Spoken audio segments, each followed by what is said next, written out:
લોકો બધી ક્યુ નો સિદ્ધાંત અપનાવે કે બધા ક્યુમાં ભેગા થયા એટલે અમે પુષ્ટિ માર્ગમાં આવી ગયા. તો એવી રીતે કઈ પુષ્ટિ માર્ગનો પ્રસવ ન થાય, ન જ થાય. કોઈ પણ માર્ગ, પુષ્ટિ માર્ગનો નહીં, કોઈ પણ માર્ગનો ક્યુમાં ઉભા રહેવાથી પ્રસવ થતો નથી. તેથી આચાર્ય ચરણ આજ્ઞા કરે છે કે ઓર અને પછી વાકે ભાય તો વહ માર્ગ બળો. અને તેના પછી મહાપ્રભુજી એક અતિ વિલક્ષણ વાત કીધી, ઓર બળો તો ભક્તિ માર્ગ જામે જીવ કૃતાર્થ હોય. હવે આ જો મહાપ્રભુજી પોતાના હૃદયની વાત કહી રહ્યા છે, એ કઈ એવો સિદ્ધાંત નથી. હમણાં કાલે જ અમારે રાતના વાત થતી હતી આ જ બાબતની કે કયો સંપ્રદાય સાચો ને કયો સંપ્રદાય ખોટો ને કઈ સાધના સાચી ને કઈ સાધના ખોટી અને કયો દેવ મોટો ને કયો દેવ નાનો. પણ મૂળ મુદ્દાની સમજવાની વાત એ છે કે ગુલાબ જામુન હોય કે રસગુલ્લા હોય કે મઠડી હોય કે ઠોર હોય કે બુંદી મોહનથાલ હોય, આપણે ઘોડાને પીરસીએ એને સ્વાદ આવે અને થોડો ઘાસ પીરસો તો કે છે શું સ્વાદ, અને પરાણે એનું મોં ખોલીને મઠડી ઠોસી દઈએ કે લે ખા કે મઠડી બહુ જ સ્વાદિષ્ટ છે, મઠડી ધરી છે મનોરથીને લીધે, તું કેમ નથી ખાતો? મોટા મોટા મનોરથીઓ કરોડપતિઓ મઠડીના. અમારા પૃથ્વેશ કાકાજી એક બહુ સારી વાત કરતા. એક વખતે કાકાજીએ મને આજ્ઞા કરી કે તમે આસામમાં પ્રચાર કરવા જાઓ પુષ્ટિ માર્ગનો. મેં કીધું કાકાજી ત્યાં બંદૂક મારી રહ્યા છે, બમ ફોડી રહ્યા છે ને આપણે ત્યાં પુષ્ટિ માર્ગનો પ્રચાર કરવા જવું કેવી રીતે? કાકાજીએ મને કહ્યું કે તમે એમની સામે બુંદીના લાડવાના બમ ફેંકો અને મઠડીના ચક્ર ચલાવો, પછી બધા ધારાશાયી થઈ જશે. એ તો મજાકમાં આપણે ઉપવાસમાં વાત કીધી, પણ આવા મઠડીના ચક્ર ચલાવીને ને બુંદીના લાડવાના બમ ફેંકીને જે લોકો ધારાશાયી થશે ને એ જીવના ચટોકડા હશે, કઈ ધર્મના અનુસરનારા નિષ્ઠાવાન જીવો નહીં હોય. એ વાત મૂળમાં મુદ્દાની સમજવાની કે આવા બમ ફેંકી દઈએ આપણે પણ સામે, કે આપણે સામે બમ ફેંકવા આવે. અમારે એક સેમિનારમાં ખરેખર એમ જ થયું.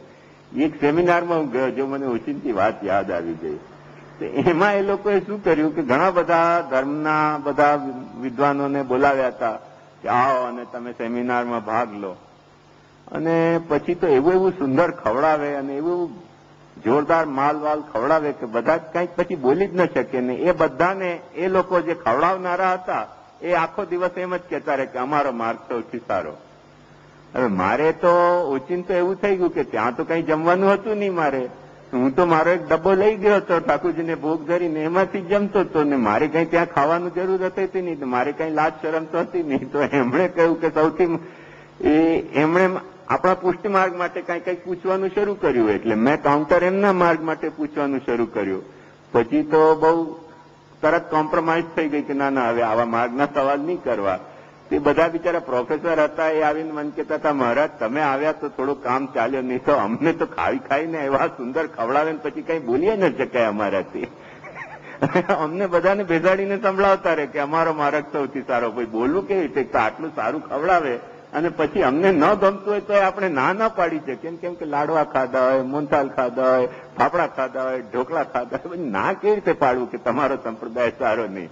એટલે બે ત્રણ ખરેખર પ્રોફેસર જૂઠી વાત કઈ વધારીને નથી કહેતો, ચડાવીને નથી કરે. એમણે મને પુષ્કળ અભિનંદન આપ્યા કે તમે આવ્યા તો બહુ સારું થઈ ગયું. મેં કીધું ઓચિંતું મારે પણ એવું થયું કે ત્યાં જમવાનું નહોતું ને કદાચ ખાવાનું થાય તો પછી મારે આમાં લાવવી પડે. કેમ કે ઢોકળા ફાફડા કોને ન ભાવે, લાડવા મોહનથાલ બધાને. માણસ માત્ર ને લફડા ને પાત્ર, કઈક તો લફડા લાગેલા જ હોય ને દરેક માણસને. એટલે એક વખતે ખાઈ લે પછી બોલી ન શકે. પણ ઈ જે ન બોલી શકાય ઈ જે કઈક લીલા છે તે કોઈક જુદી લીલા છે. એ વૈદુષ્યની લીલા નથી, એ ચટોકળની લીલા છે. સમજવાની વાત આમાં મુદ્દાની એ છે કે મહાપ્રભુજી એમ કે છે ત્યારે કે ભક્તિ માર્ગ એ શ્રેષ્ઠ છે. એ શા માટે શ્રેષ્ઠ છે કે તેથી જીવ કૃતાર્થ થાય છે. તો હવે આમાં એક મુદ્દાની વાત સમજો કે બધા જ માર્ગ શ્રેષ્ઠ. જેમ ઘોડાને માટે ઘાસ શ્રેષ્ઠ, આપણે એને લાડવા ધરીએ તો શ્રેષ્ઠ નહીં, અને ઘોડાને માટે ઘાસ શ્રેષ્ઠ. હવે તમારે કોઈક લાખ રૂપિયાનો ઘોડા લાવ્યા હોય અને સુંદર સુંદર હરી કોમલ ઘાસ ખાતો હોય અને એને લાલ ટપકતી હોય ઘાસ જોઈને તો તમને કોઈ આવીને કે લ્યો ત્યારે તમે ખાઓ, તો પંચાયત થાય ને. અમે ક્યાંક પધરામણીમાં જઈએ, ગોસ્વામી પધાર્યા. ગોસ્વામી એટલે વાણીનો સ્વામી અને બળદ પણ તો થાય ને, ગાયનો સ્વામી તે ગોસ્વામી. હવે પધરામણી કરીને કોઈ હરી ઘાસ અમને ધરે તો ખાવી? કેમ કે ગોસ્વામી છો, કેમ નથી ખાતા ઘાસ? બહુ સુંદર સુકોમળ ઘાસ છે, એ ઘાસ કેવી રીતે મારે ખાવી ગોસ્વામી હોવાના અપરાધને કારણે? એવું ન હોય. જેને જે ગમે તે જ ગમે. કેટલી પણ શ્રેષ્ઠ વસ્તુ હોય, જેને ન ગમે તે ન જ ગમે. મમાસ્તુ ભાવૈક રસમ મનસ્થિતમ ન વાચ્ય વૃત્તિ વચનીય મિષ્યતે. એમ કાલિદાસ કહે છે કે જેનું જ્યાં મન લાગ્યું તે જ તેના માટે સાચું અને સારું. જેનું જ્યાં મન નથી લાગતું તે કેટલું એ સુંદર હોય, કેટલું એ શ્રેષ્ઠ હોય, એના માટે શ્રેષ્ઠ નથી. જેનું જ્યાં મન લાગી રહ્યું છે તેના માટે શ્રેષ્ઠ છે. શિવમાં તમારું મન લાગ્યું તો શિવ શ્રેષ્ઠ છે, રામમાં તમારું મન લાગ્યું તો રામ શ્રેષ્ઠ છે, કૃષ્ણમાં તમારું મન લાગ્યું તો કૃષ્ણ શ્રેષ્ઠ છે. અરે કોઈકને શાલિગ્રામમાં મન લાગી જાય તો એને આપણે સ્વરૂપ સેવા પધરાવીએ તો એને ન મજા આવે.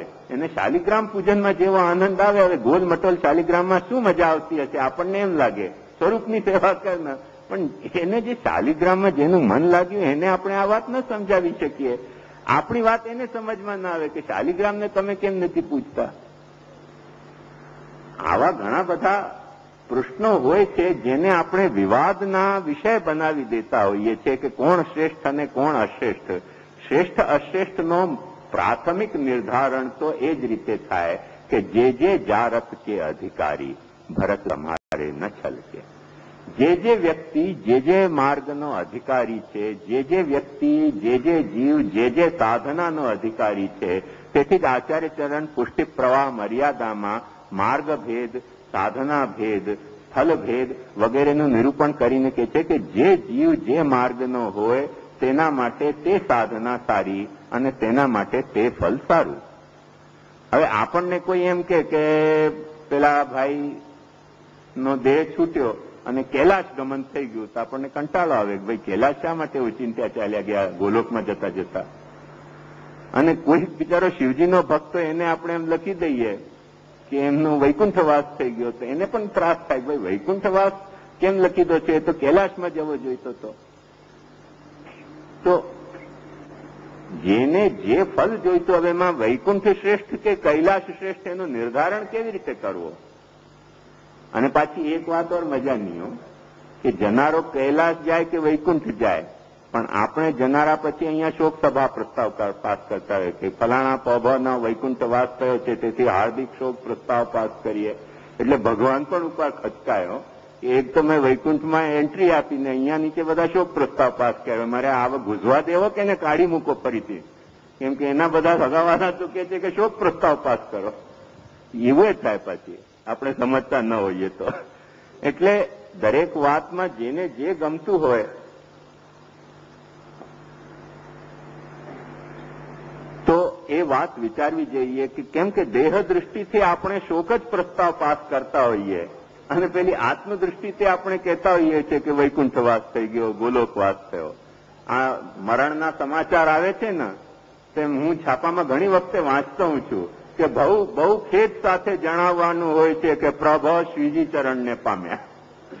શ્રીજીએ ગભરાઈ જાય કે બહુ ખેદથી જણાવતા હો તમે તો શ્રીજી પોતાનું ચરણ આપે કે ખોંચી લે પાછા. મરણની જાહેરાત વૈષ્ણવોની વાંચવા જેવી હોય છે.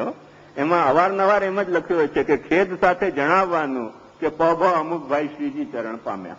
એ ખેદ સાથે જણાવવાનું હોય કે આનંદ સાથે જણાવવાનું હોય કે ભાઈ શ્રીજી ચરણ પામ્યા, એથી વધારે આનંદ શું? પણ આપણે શ્રીજી ચરણનો અર્થ જ ખોટો લઈ લીધો. એ મરવાનો ભાવ દૂર કરવા માટે આપણે એમ કહેતા હતા કે શ્રીજી ચરણ પામ્યા. આપણે શ્રીજી ચરણ પામવામાં મરવાનો ભાવ કરી લીધો. આવી ઉલટી ગતિ થઈ જતી હોય છે માણસના ગડબડ ભાવની ગળમથલને કારણે. જયારે ભાવ શુદ્ધ નથી હોતા ત્યારે એવું થઈ જાય. માણસને શોક વિસરાવવા માટે રામ નામ સત્ય કર્યો, પણ કોઈને મેરેજમાં જઈને આપણે કહીએ કે ઓહો ખૂબ ખૂબ રામ નામ સત્ય, તો મારે ને લપડો.